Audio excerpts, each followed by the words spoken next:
Kids. Shalom anak-anak, apa kabar kalian semua? Jumpa lagi dalam acara Impact Kids. Yuk, sebelum mulai kita akan berdoa terlebih dahulu. Allah Bapa kami yang di surga, kami mengucap syukur atas segala berkat-Mu kepada kami. Kami boleh sehat, kami boleh merasakan kesegaran pagi hari ini. Saat ini Bapa, kami rindu untuk belajar akan kebenaran firman-Mu. Tolong kami ya Bapa, supaya kami mengerti dan menjadi pelaku firman-Mu. Di dalam nama Tuhan kami Yesus Kristus, kami berdoa dan mengucap syukur. Amin.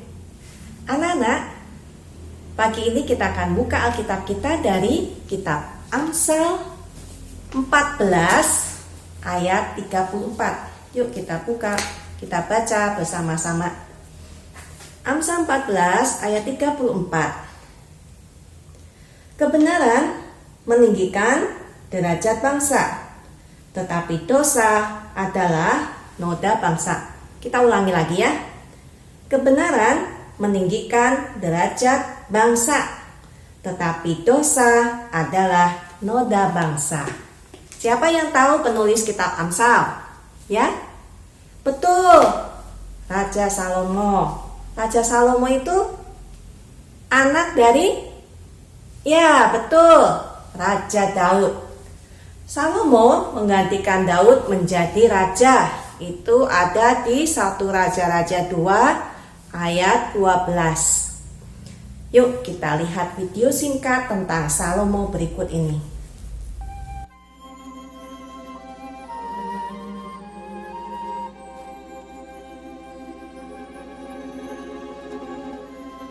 Bagaimana aku melakukannya? Apa yang telah dilakukan ayahku Tuhan? Bagaimana?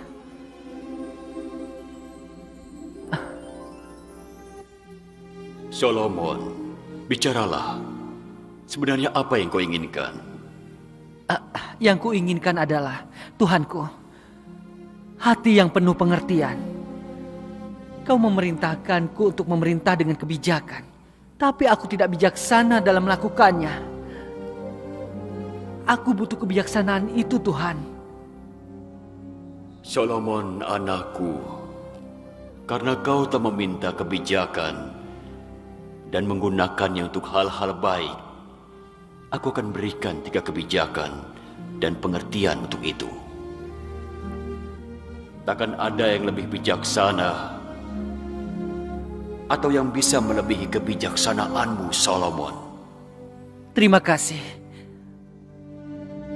Terima kasih, Tuhan. Terima kasih.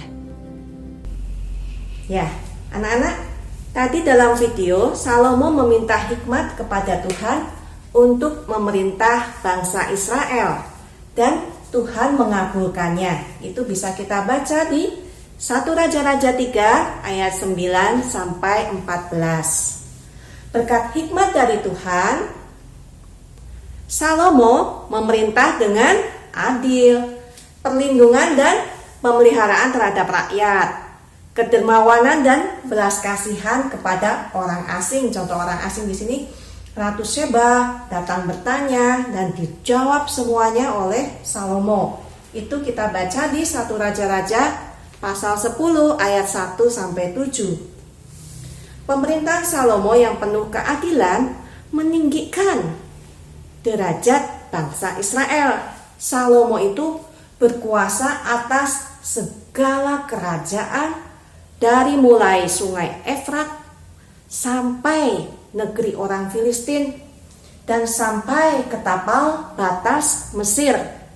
Mereka menyampaikan upeti dan tetap takluk kepada Salomo seumur hidupnya. Itu bisa kita baca di 1 Raja-Raja 4 ayat 21.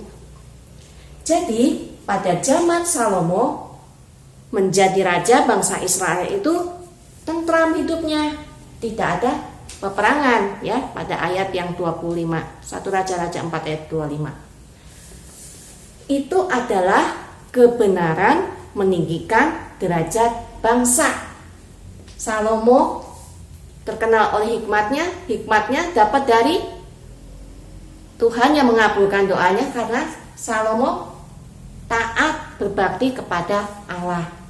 Tetapi begitu Salomo tidak berbakti kepada Allah, menyebabkan Allah murka karena Salomo telah berpaling kepada dewa-dewa yang disembah oleh istri-istrinya.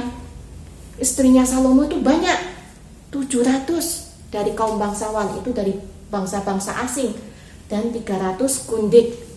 Salomo itu menyembah Asitoret, dewi orang Sidon, mengikuti dewa Milkom, dewa kejijikan sembahan orang Amori. Salomo melakukan apa yang jahat di mata Tuhan. Salomo jatuh ke dalam dosa. Nah, dosa itu tadi di Amsal 14 ayat 34. Dosa adalah noda bangsa. Karena Tuhan murka, maka Tuhan berfirman, kerajaan Salomo akan dipecah menjadi 2. Itu hukuman karena ketidaktaatan Salomo. Anak-anak, dari Amsal 14 ayat 34 ini, kebenaran meninggikan derajat bangsa, tetapi dosa adalah noda bangsa. Kita bisa belajar. Apabila kita hidupnya taat, kita diberkati Tuhan. Hidup kita terasa seperti Salomo waktu awal-awalnya, itu karena berkat Tuhan. Tapi begitu kita tidak taat, berbuat dosa, menjadi suatu nogeda yang memalukan, dan Tuhan menghukum kita. Oke anak-anak, itu pelajaran kita hari ini. Kita akan tutup di dalam doa. Mari kita berdoa. Tuhan Yesus, Engkau yang penuh kasih, kami telah belajar firman-Mu. Biarlah firman-Mu terus bekerja dalam hati kami, mengingatkan. Bila kami terus setia dan taat pada firman-Mu, Engkau memberkati kami. Engkau menjauhkan kami dari segala murka-Mu. Tolong kami Tuhan, untuk kami selalu setia kepada-Mu saja. Tolong anak-anak ini supaya menjadi pelaku firman-Mu. Hanya di dalam nama Tuhan kami Yesus Kristus, kami berdoa dan mengucap syukur. Amin. Oke anak-anak, kita jumpa lagi di acara Impact Kids berikutnya. Shalom.